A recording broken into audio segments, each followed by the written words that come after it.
Soal sumatif akhir semester 1. Pendidikan Agama Islam kelas 6. Kurikulum Merdeka. Soal Agama Islam kelas 6, semester 1. Kurikulum Merdeka. Bab 1 Belajar Al-Quran dan Hadis. Ad-duha artinya waktu apa? Apakah A. Pagi, B. Siang, C. Sore atau D. Malam?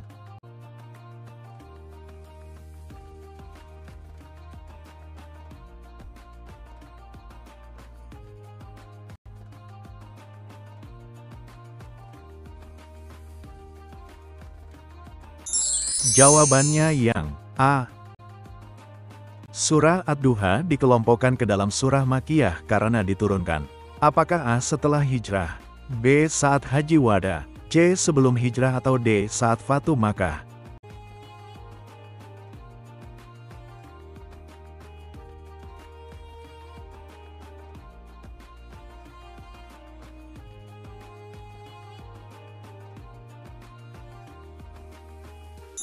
Jawabannya yang C. Jumlah ayat surah Ad-duha berapa ayat? Apakah A. 10 ayat, B. 11 ayat, C. 12 ayat atau D. 13 ayat?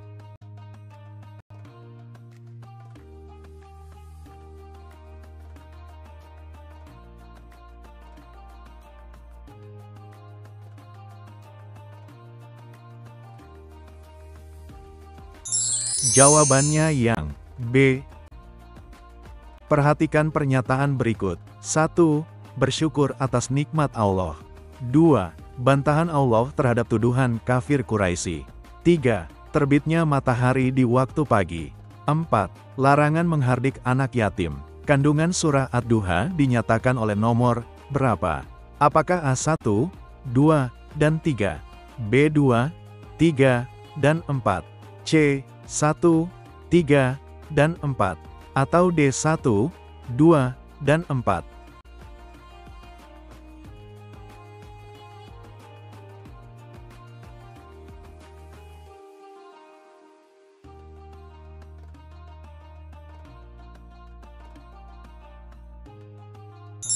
Jawabannya yang C. Perhatikan ayat berikut. Huruf Ho menghadapi ya sukun dalam ayat di atas dibaca apa? Apakah A. Hai, B. Hae, C. Hoi, atau D. Hai?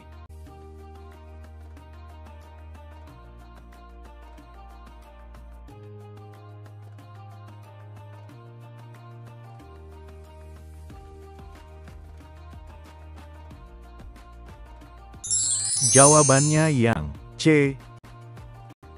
Perhatikan ayat berikut. Huruf Ain bertanda mad wajib mutasil dibaca berapa harakat? Apakah A5, B6, C7, atau D8?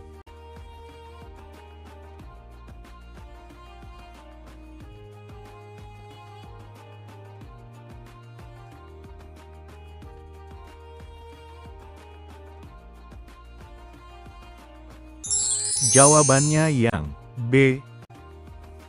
Orang yang tidak kepada manusia, berarti tidak kepada Allah. Kata yang tepat untuk melengkapi pernyataan di atas adalah, apakah A. berdoa, bersyukur, B. berzikir, berterima kasih, C. berterima kasih, bersyukur, atau D. beriman, berzikir?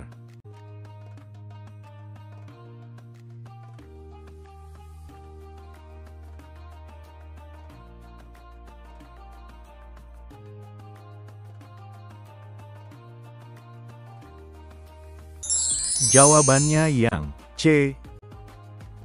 Perhatikan hadis berikut. Hadis tersebut artinya apa? Apakah A. saling menghadiahilah kalian niscaya kalian akan saling mencintai, B. cinta mencintailah kalian niscaya akan bisa saling memberi, C. saling mencintai dan saling memberilah kalian, atau D. memberi hadiah itu akan menumbuhkan saling mencintai?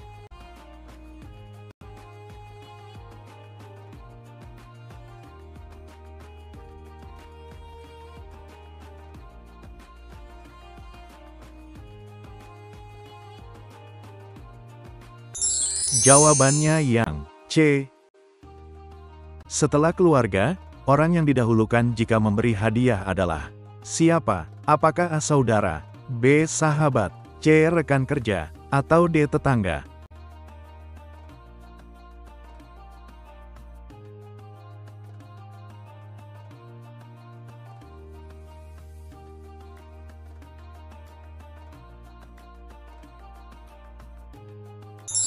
Jawabannya yang B. Memberi hadiah karena untuk mendapat sesuatu dari yang diberi termasuk apa? Apakah A. Gratifikasi, B. Korupsi, C. Persentasi, atau D. Komisi?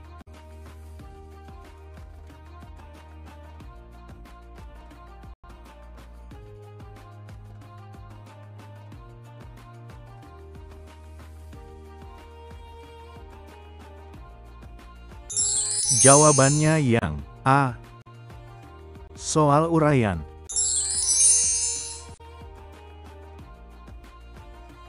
Tulislah ayat surah Ad-Duha yang terdapat hukum bacaan tafhim.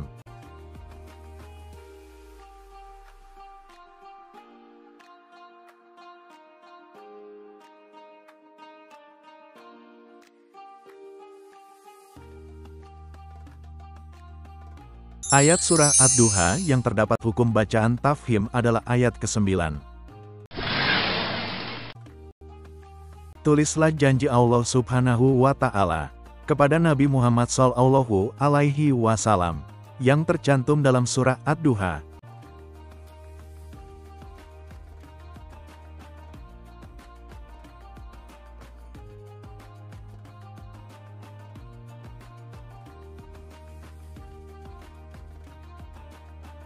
Janji Allah Subhanahu wa Ta'ala kepada Nabi Muhammad Shallallahu Alaihi Wasallam yang tercantum dalam surah Ad-Duha adalah ayat ke-5.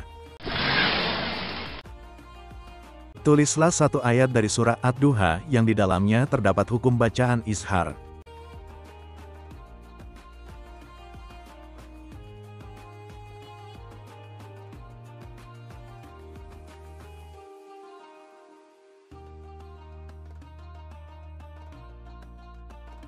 Satu ayat dari surah Ad-Duha yang di dalamnya terdapat hukum bacaan ishar adalah ayat ke-10. Mengapa memberi hadiah kepada pejabat pemerintah dilarang?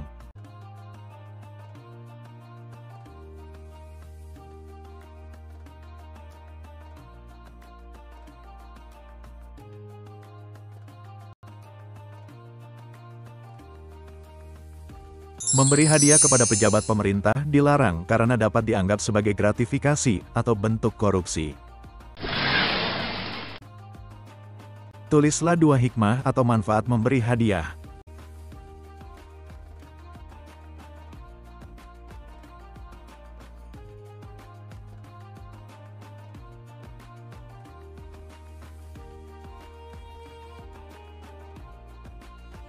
Satu, meningkatkan rasa persahabatan dan saling mencintai antara pemberi dan penerima. 2. Menumbuhkan kebahagiaan dan kegembiraan bagi penerima hadiah serta menciptakan suasana harmonis dalam hubungan antar individu. Soal Agama Islam kelas 6. Semester 1 Kurikulum Merdeka.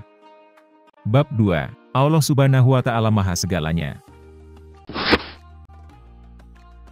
Al-Ghaffar akar katanya berasal dari kata Ghafaro yang bermakna apa? Apakah A. Menutup, B. Menatap, C. Menitip, atau D. Menata?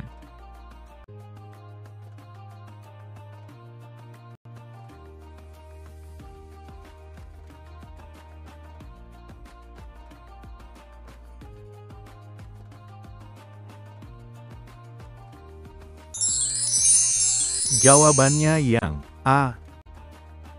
Al-afu merupakan akar dari kata afu yang artinya apa? Apakah A. Menghampas, B. Menghapus, C. Menyayangi, atau D. Mengawasi?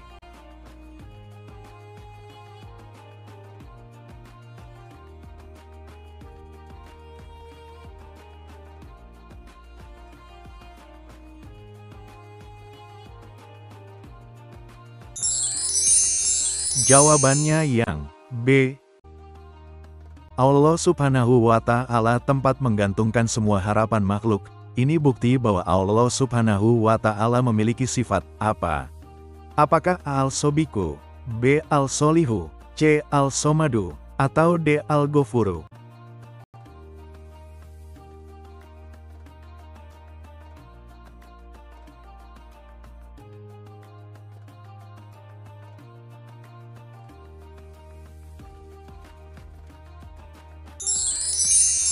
Jawabannya yang C.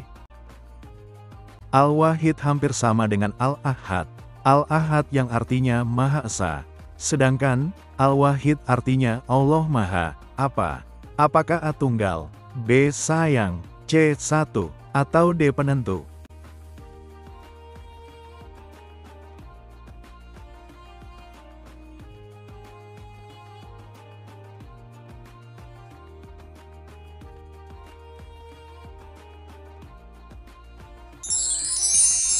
Jawabannya yang A. Yang termasuk ciri orang meyakini keesaan Allah Subhanahu wa Ta'ala, yang mana? Apakah A. selalu mengucapkan la ilaha illallah, B. berniat untuk taubat nasuha, C. menjaga silaturahmi dengan keluarga, atau D. meminta penjelasan dari sumber berita?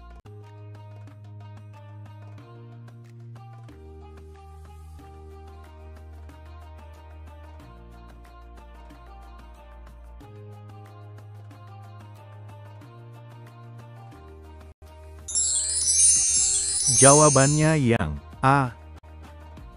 Sikap yang mengamalkan al-afu adalah apa?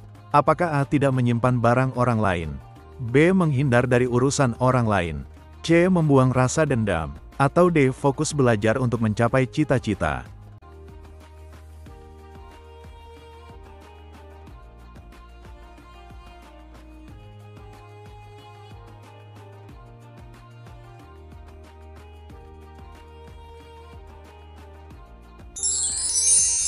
Jawabannya yang C. Aku akan beriman dan bergantung sepenuhnya hanya kepada Allah. Pernyataan di atas menunjukkan sikap pengamalan apa? Apakah A. Al-Ghafar, B. Al-Afu, C. Al-Somad, atau D. Al-Wahid?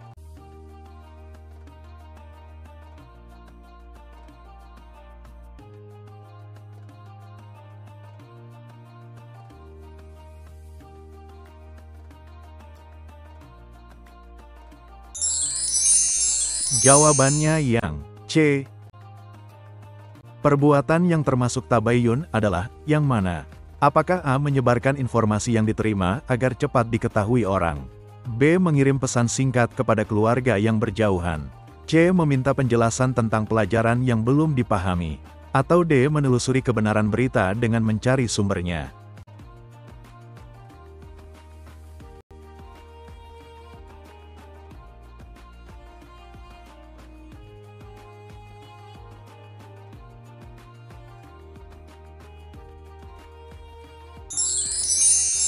Jawabannya yang D. Ketika menerima informasi tentang perilaku buruk si A, informasi itu tidak saya sebarkan kepada orang lain. Pernyataan di atas menunjukkan sikap apa? Apakah A. Al-Ghafar, B. Al-Afu, C. Al-Somad, atau D. Al-Wahid?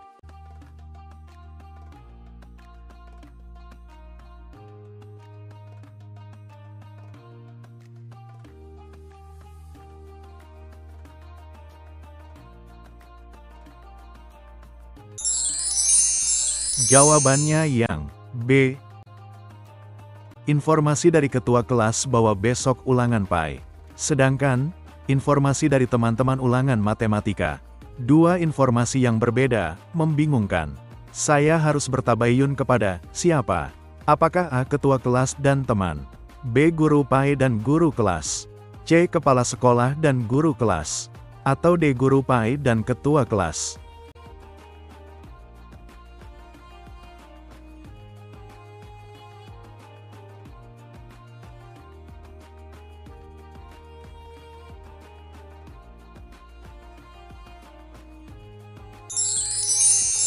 Jawabannya yang B. Soal uraian.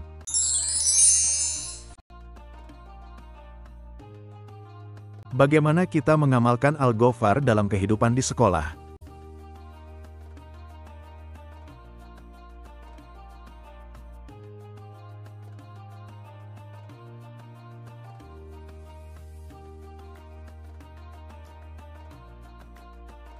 Kita dapat mengamalkan sifat Al-Ghafar, Maha Pengampun, di sekolah dengan selalu memberi maaf kepada teman-teman yang melakukan kesalahan, tidak menyimpan dendam, dan memberikan kesempatan kepada mereka untuk memperbaiki kesalahan mereka.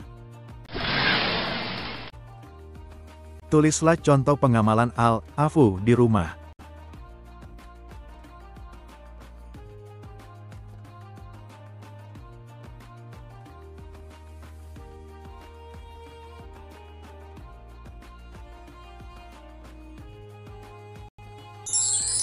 Contoh pengamalan Al-Afu, Maha Pengampun, di rumah adalah dengan tidak membalas kesalahan anggota keluarga dengan marah atau dendam, tetapi memberikan maaf dengan ikhlas meskipun kesalahan tersebut mungkin menyakiti perasaan kita. Bagaimana cara mengamalkan Al-Somad?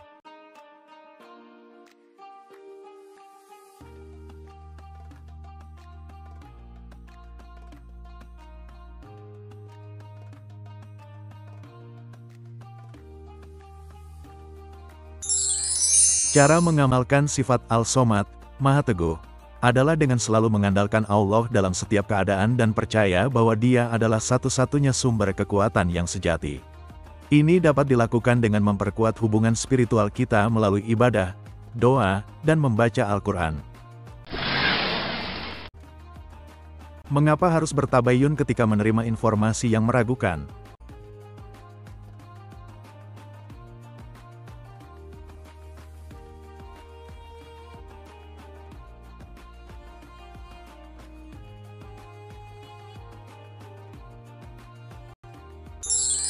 Karena bertabayun, memverifikasi, adalah kewajiban dalam Islam untuk memastikan kebenaran informasi sebelum menerimanya atau menyebarkannya. Hal ini penting untuk mencegah penyebaran informasi yang salah atau fitnah yang dapat merugikan individu atau masyarakat. Apa syarat untuk mendapat ampunan Allah?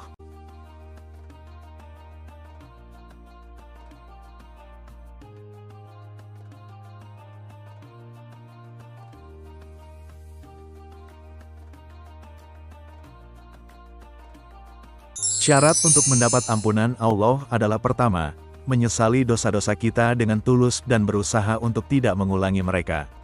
Kedua, meminta ampun kepada Allah dengan sungguh-sungguh dan berjanji untuk berusaha menjadi lebih baik di masa depan. Dan ketiga, memaafkan orang lain seperti yang kita harapkan Allah mengampuni kita.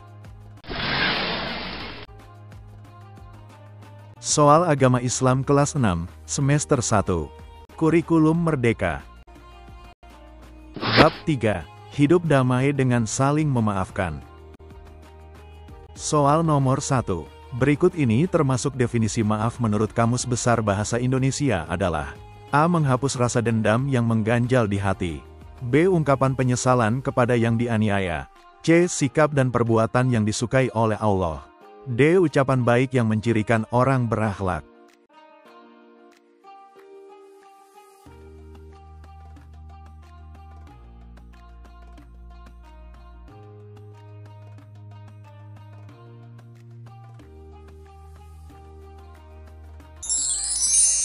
Jawabannya yang A. Soal nomor 2, yang termasuk definisi maaf menurut Al-Quran terangkum dalam pernyataan: A. Menghapuskan rasa dendam di hati. B. Meningkatkan ketakwaan kepada Allah SWT. C. Bermuhasabah atas dosa-dosa yang dilakukan. D. Mengunjungi saudara yang dekat maupun yang jauh.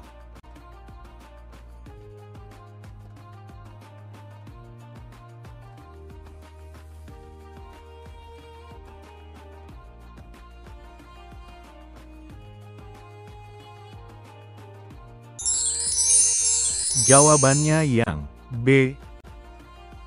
Soal nomor 3. Waktu terbaik untuk menyatakan penyesalan kepada orang yang dianiaya adalah: A. Sesegera mungkin. B. Menunggu waktu terbaik. C. Pada Hari Raya Idul Fitri. D. Setiap Tahun Baru Islam.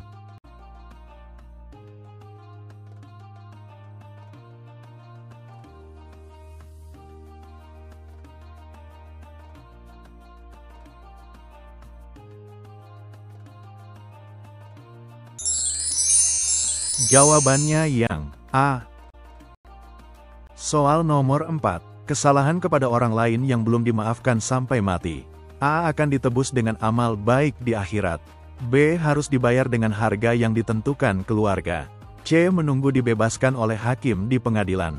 D. Harus ada surat keterangan dari kepolisian.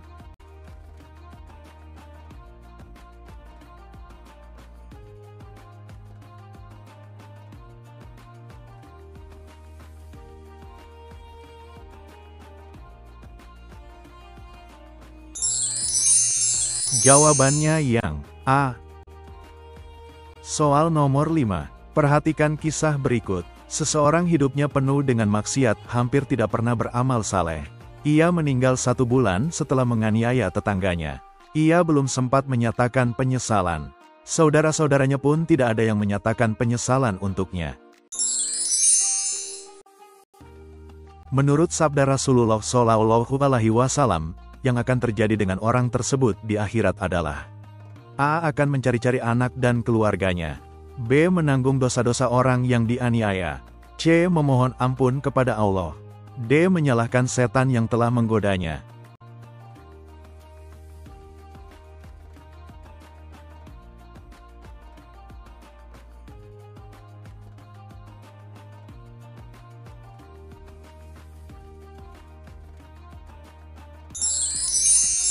Jawabannya yang B.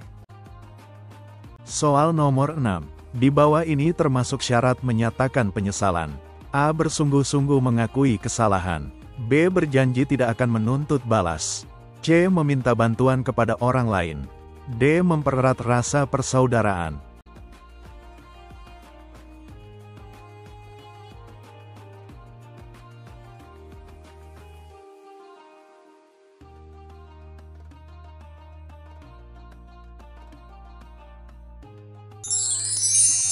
Jawabannya yang A. Soal nomor 7. Pernyataan yang menunjukkan syarat memberi maaf adalah A. Melepaskan tali silaturahmi. B. Melepaskan hak untuk meminta denda. C. Mendapatkan pahala yang ditanggung Allah SWT. D. Tidak menghalangi untuk berbuat baik.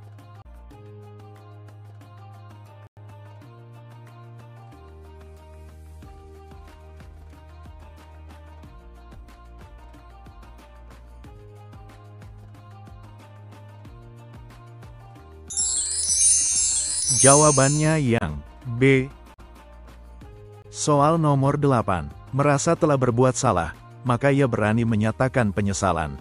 Pernyataan di atas termasuk ciri orang A. Pemberani. B. Jago bela diri. C. Kesatria. D. Percaya diri.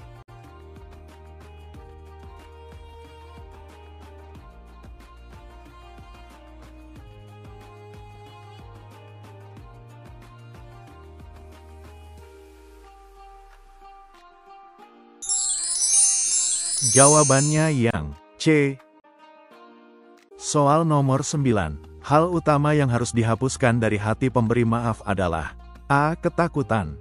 B. Rasa bersalah. C. Dendam. D. Galau.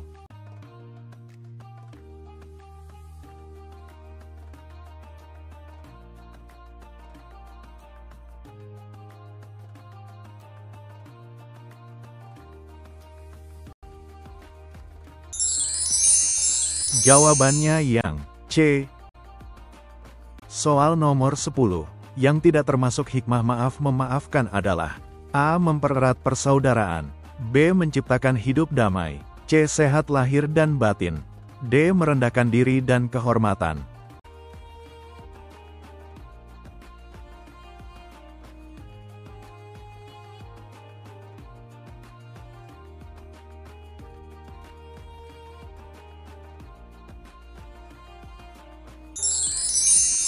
Jawabannya yang D. Soal uraian.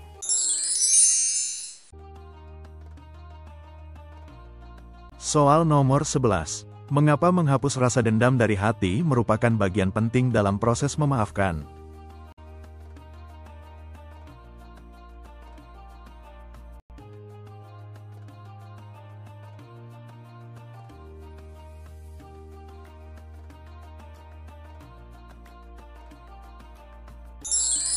Memendam dendam dapat merusak kesehatan mental dan fisik. Dendam dapat menghalangi hubungan yang sehat. Memaafkan adalah tindakan yang mulia dan terpuji. Soal nomor 12. Bagaimana Al-Quran mengajarkan tentang pentingnya memaafkan orang lain?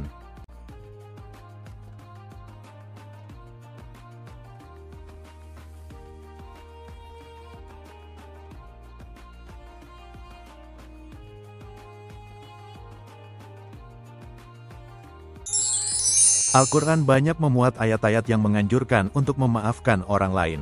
Al-Quran juga menceritakan kisah-kisah para nabi dan orang-orang saleh yang memaafkan orang lain. Memaafkan orang lain merupakan salah satu bentuk ibadah dan takwa kepada Allah Subhanahu wa Ta'ala. Soal nomor 13. Sebutkan contoh situasi di mana Anda harus segera menyatakan penyesalan kepada orang lain. Jelaskan alasannya.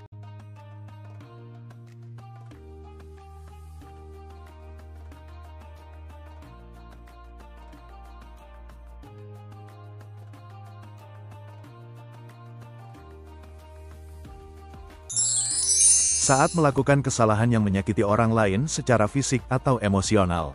Saat melanggar janji atau komitmen kepada orang lain. Saat Anda melakukan tindakan yang tidak pantas atau menyinggung. Soal nomor 14. Menurut Anda, apa konsekuensi dari dosa yang belum dimaafkan hingga saat kematian? Jelaskan.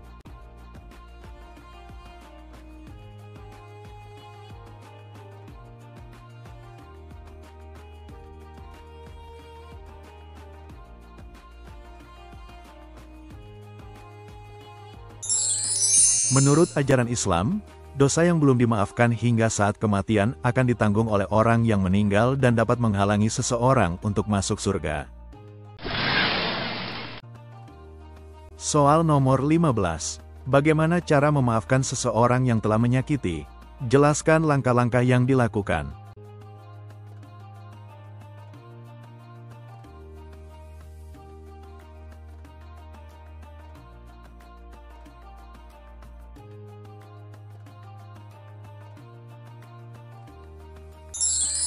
Cobalah untuk memahami mengapa orang itu menyakiti.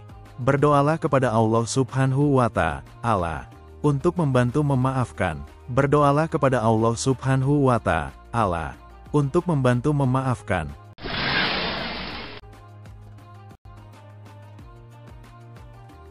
Soal Agama Islam kelas 6, semester 1. Kurikulum Merdeka. Bab 4. Hukum halal dan haram. Soal nomor 1. Perhatikan pernyataan berikut. 1. Segala sesuatu atau kegiatan yang diizinkan atau dibolehkan oleh syariat Islam untuk digunakan. 2. Segala sesuatu atau kegiatan yang belum diizinkan tapi dibolehkan oleh umat Islam untuk digunakan. 3. Segala sesuatu yang diperjualbelikan dan diizinkan atau dibolehkan oleh syariat Islam untuk digunakan. 4. Segala sesuatu atau masalah yang diizinkan atau dibolehkan oleh syariat Islam untuk diselesaikan. Definisi halal dinyatakan oleh nomor A1, B2, C3, D4.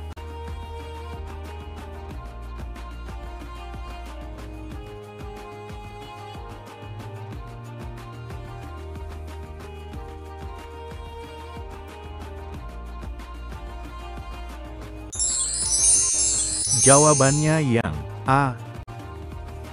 Soal nomor 2. Segala sesuatu yang mengakibatkan pelakunya mendapat dosa, atau segala sesuatu yang menjurus kepada keburukan adalah haram. A. Definisi. B. Arti. C. Istilah. D. Hukum.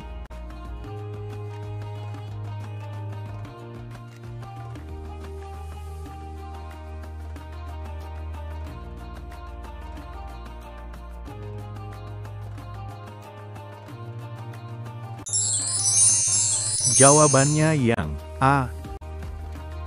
Soal nomor 3. Sumber utama hukum halal dan haram adalah A. Al-Quran Al-Karim, B. Al-Hadis, Al-Sunnah, C. Fatwa ulama, D. Undang-undang.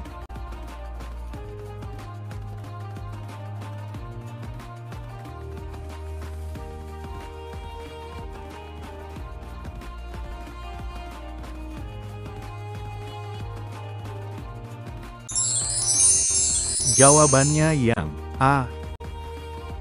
Soal nomor 4. Berikut termasuk fungsi hadis dalam hukum halal dan haram. A. Sebagai bacaan para santri setiap hari.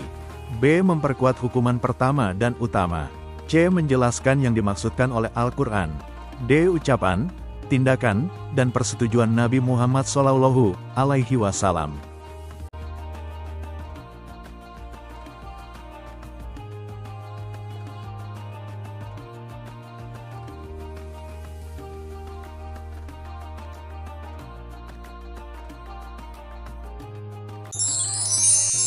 Jawabannya yang C. Soal nomor 5. Kehalalan suatu produk di Indonesia ditetapkan oleh A. Komisi Fatwa MUI, B. Komisi DPR RI, C. Menteri Agama, D. Menteri Perdagangan.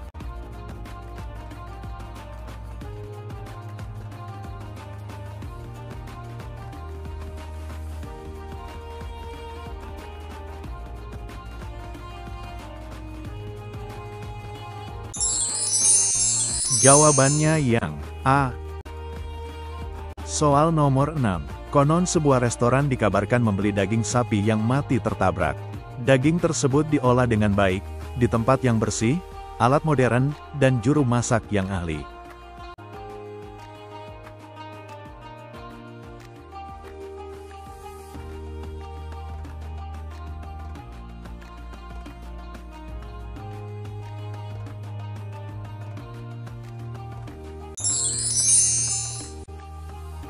Kata guru mengajiku daging tersebut tetap haram bagi umat Islam, karena A. Zat asalnya haram, B. Sudah diketahui orang banyak, C. Juru masaknya tidak membaca doa, D. Tertabraknya oleh truk tronton.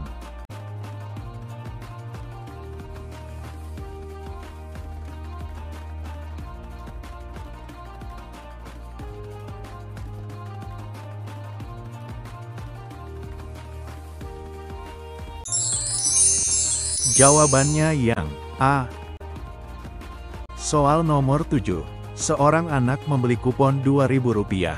Kupon tersebut diundi oleh penjualnya. Si anak mendapat satu pak buku tulis seharga Rp25.000.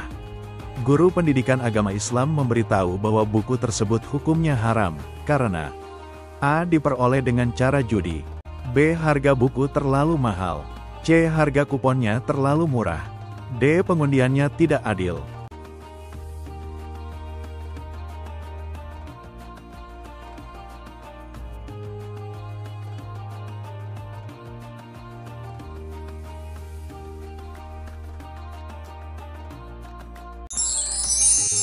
Jawabannya yang A. Soal nomor 8. Halal dan haram sudah ditetapkan oleh Allah Subhanahu wa Ta'ala. Sikap seorang muslim adalah harus yakin dan A. Percaya bahwa Allah Maha Tahu yang baik dan buruk untuk manusia. B. Semangat mengamanatkan hukum halal dan haram dari Allah Subhanahu wa Ta'ala. C. Tetap teguh pendirian untuk beriman kepada Allah dan Rasul-Nya. D. Percaya diri untuk menjaga hukum dan perundang-undangan.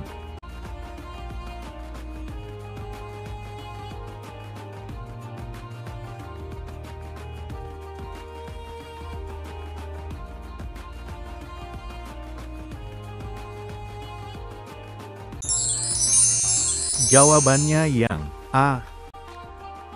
Soal nomor 9. Perhatikan beberapa kebiasaan berikut. 1. Membuang sampah sembarangan. 2. Membiarkan air mengalir dari keran setelah mencuci tangan. 3. Berjalan-jalan di lingkungan sekolah secara berkelompok. 4. Menyapa teman dengan sebutan nama samaran. 5. Menerobos lampu lalu lintas saat menyala merah. Kebiasaan yang layak disebut haram dinyatakan oleh nomor A1, 2 dan 5, B1, 3 dan 4, C2, 3 dan 5, D3, 4 dan 5.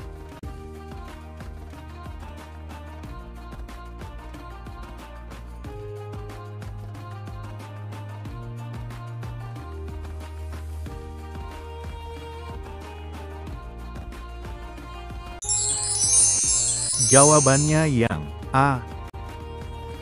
Soal nomor 10. Berikut ini yang terpenting dilakukan jika membeli produk makanan oleh seorang muslim adalah: A. Memperhatikan harga yang tertera pada kemasan barang. B. Memastikan kehalalan dengan logo halal yang resmi. C. Kandungan bahan dan penjelasan cara pengolahan. D. Merek dan bentuk kemasan yang menarik dan trendy.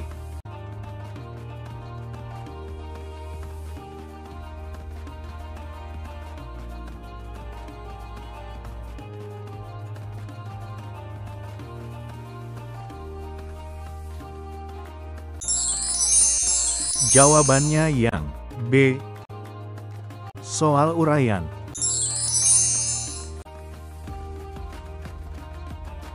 Soal nomor 11. Jelaskan, mengapa Allah Subhanahu wa Ta'ala menetapkan hukum halal dan haram.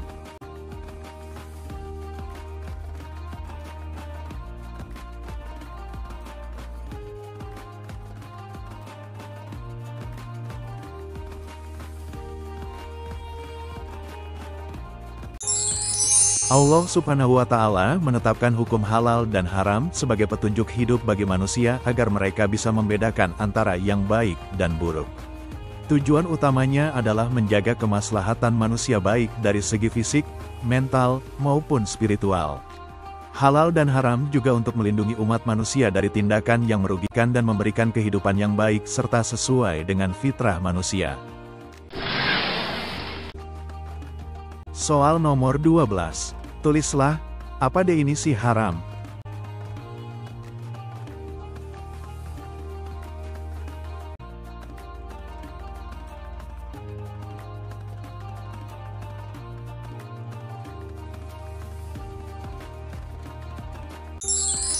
Haram adalah sesuatu atau kegiatan yang tidak diizinkan, tidak dibolehkan, atau dilarang untuk digunakan atau dilaksanakan.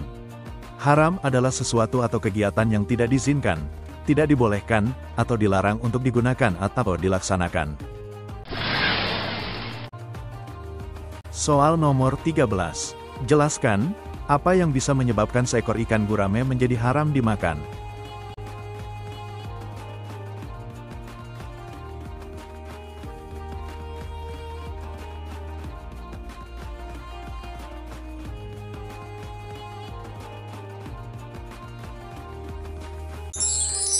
Halal atau haramnya sesuatu bisa disebabkan oleh prosesnya. Proses pembuatan, pengerjaan, atau cara mendapatkannya akan menentukan hasilnya, halal atau haram. Begitu juga, sesuatu yang zat dan sifat asalnya baik, jika prosesnya tidak memenuhi syarat-syarat, hasilnya haram. Misalnya, membeli gurame bakar dari sebuah restoran. Ikan tersebut dibakar di perapian bekas membakar daging babi, maka ikan gurame yang semula halal menjadi haram.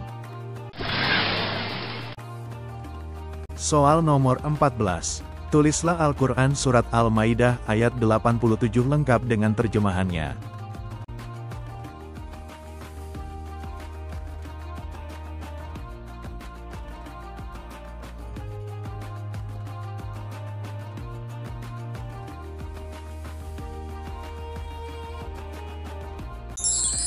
Artinya, wahai orang-orang yang beriman, janganlah kamu mengharamkan apa yang baik yang telah dihalalkan Allah kepadamu, dan janganlah kamu melampaui batas. Sesungguhnya Allah tidak menyukai orang-orang yang melampaui batas. Al-Quran Surat Al-Maidah ayat 87. Soal nomor 15. Apa itu ijtihad?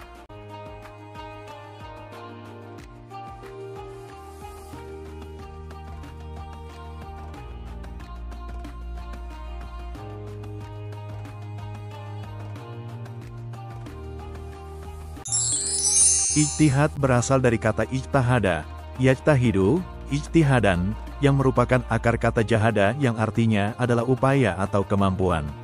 Secara umum, yang dimaksud dengan ijtihad adalah pengerahan segala upaya, pengetahuan, kemampuan, terutama kemampuan daya pikir yang dimiliki para mujtahid untuk menggali dan menemukan hukum-hukum syariat. Soal Agama Islam kelas 6, semester 1. Kurikulum Merdeka. Bab 5. Jasa Khulafaur Rasyidin untuk dunia. Soal nomor 1. Nama Abu Bakar sebelum Islam adalah A. Abdullah, B. Abu Quhafah, C. Abdul Kabah, D. Abu Abdullah.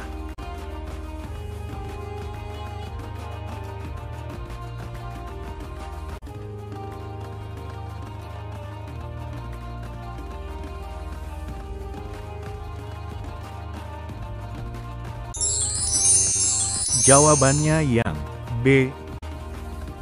Soal nomor 2. Berikut ini makna dari nama Abu Bakar adalah: A. Orang yang masuk Islam dengan ikhlas. B. Bapak yang segera memeluk Islam. C. Bapak yang putrinya menjadi istri Nabi Shallallahu Alaihi Wasallam. D. Laki-laki dewasa yang memeluk Islam.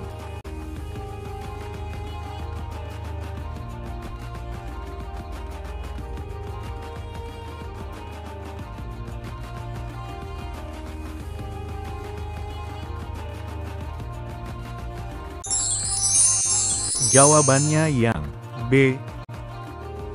Soal nomor 3. As-Siddiq gelar yang diberikan Allah melalui Rasulullah Shallallahu Alaihi Wasallam. Karena Abu Bakar, A. Orang pertama membenarkan peristiwa Isra Miraj Nabi Shallallahu Alaihi Wasallam. B. Lebih dulu membenarkan Muhammad sebagai utusan Allah. C. Menyetujui rencana Rasulullah Shallallahu Alaihi Wasallam berhijrah ke Madinah. D. Rela menemani Rasulullah bersembunyi di Gua Sur.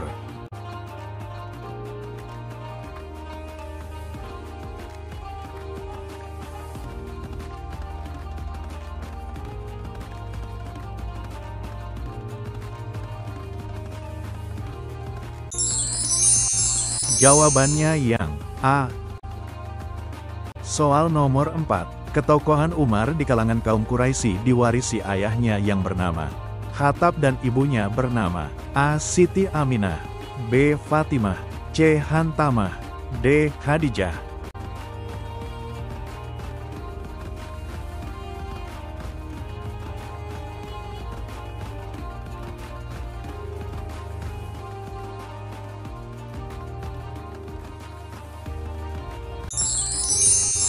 Jawabannya yang C. Soal nomor 5. Setelah memeluk Islam, Umar mendapat gelar Al-Faruq yang artinya A. Yang membenarkan kerasulan Muhammad Shallallahu Alaihi Wasallam. B. Penjamin dakwah Rasulullah secara terang-terangan. C. Pembeda yang hak dengan yang batil. D. Pemimpin orang-orang beriman.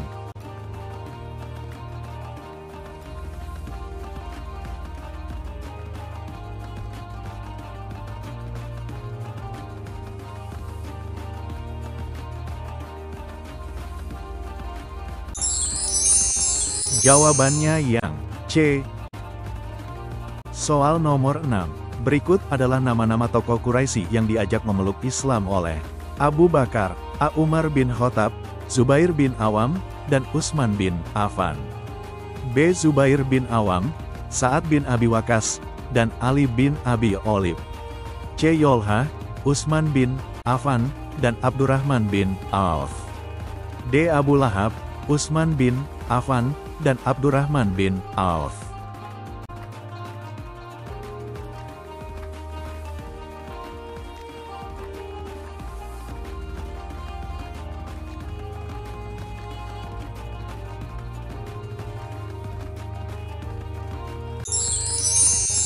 Jawabannya yang A. Soal nomor 7. Khalifah yang memerintahkan menghidupkan malam bulan Ramadan adalah A. Abu Bakar Al-Siddiq, B. Umar bin Khattab, C. Utsman bin Affan, D. Ali bin Abi Thalib.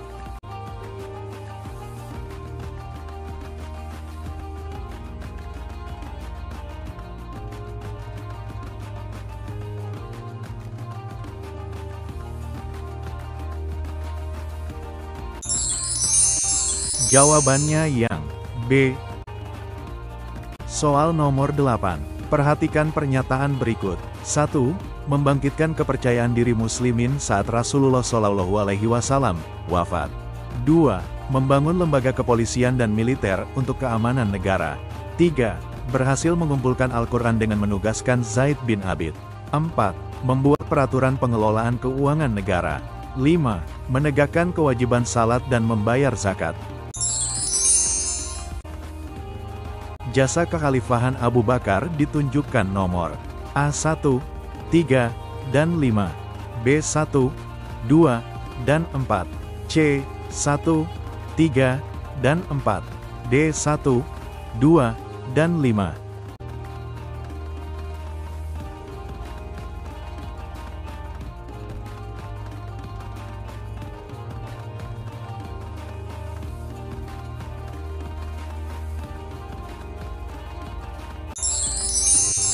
Jawabannya yang C. Soal nomor 9. Gagasan Khalifah Umar bin Khattab yang diterapkan oleh KPK di negara kita adalah A. Laporan harta kekayaan orang yang akan dilantik menjadi pejabat negara. B. Melakukan tangkap tangan para koruptor di berbagai daerah. C. Melakukan penyelidikan dan penyidikan berbagai kasus korupsi. D. Membangun gedung komisi pemberantasan korupsi.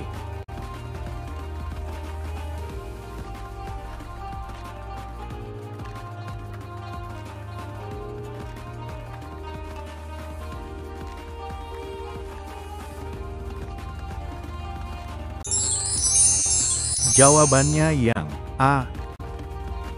Soal nomor 10.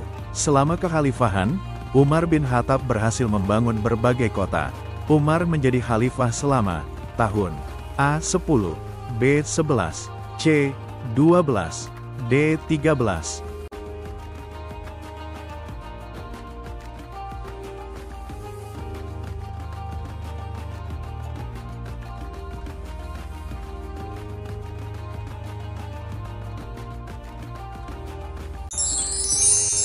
Jawabannya yang A.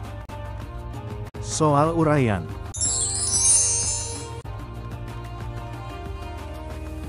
Soal nomor 11. Tulislah dua hal yang menunjukkan bahwa Abu Bakar mementingkan persatuan kaum muslimin.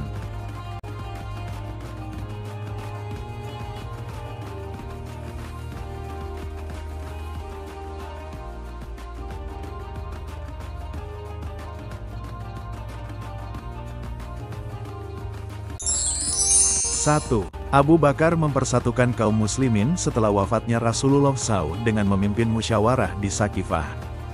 2. Abu Bakar memerangi kelompok-kelompok yang memisahkan diri dari kaum muslimin, seperti yang dipimpin oleh Musailamah al-Kadzab.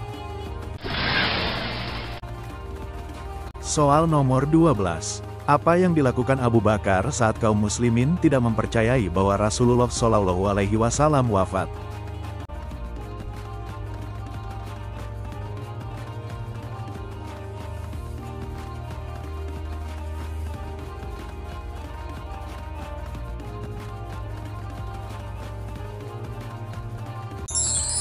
Abu Bakar menenangkan kaum muslimin yang sedang berduka dan meyakinkan mereka bahwa Rasulullah SAW telah wafat. Dia kemudian memimpin salat jenazah Rasulullah SAW dan mengurus penguburannya. Soal nomor 13. Tulislah 3 hal dari jasa Khalifah Umar bin Khattab yang dilaksanakan di negara modern sekarang.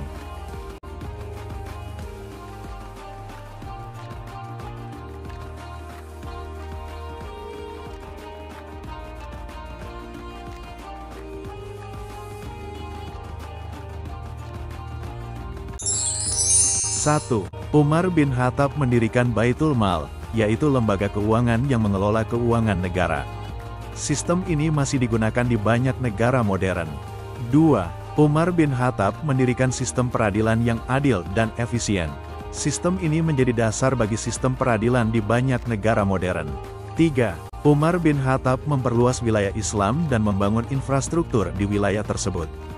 Hal ini meningkatkan perdagangan dan ekonomi, yang bermanfaat bagi negara-negara modern saat ini.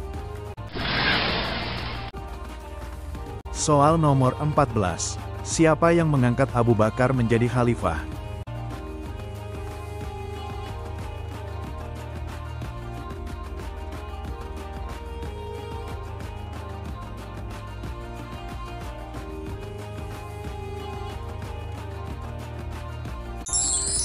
Abu Bakar diangkat menjadi khalifah oleh kaum muslimin dalam musyawarah di Sakifah. Soal nomor 15. Tulislah doa Rasulullah SAW ketika Umar bin Khattab belum masuk Islam.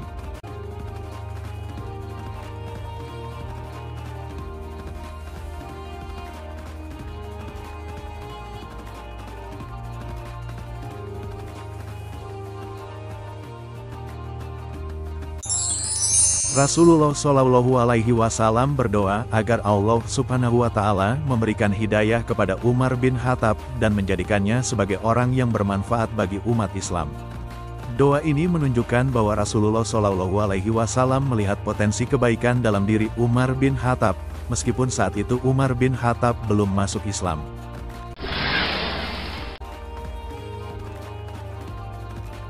Terima kasih. Wassalamualaikum warahmatullahi wabarakatuh.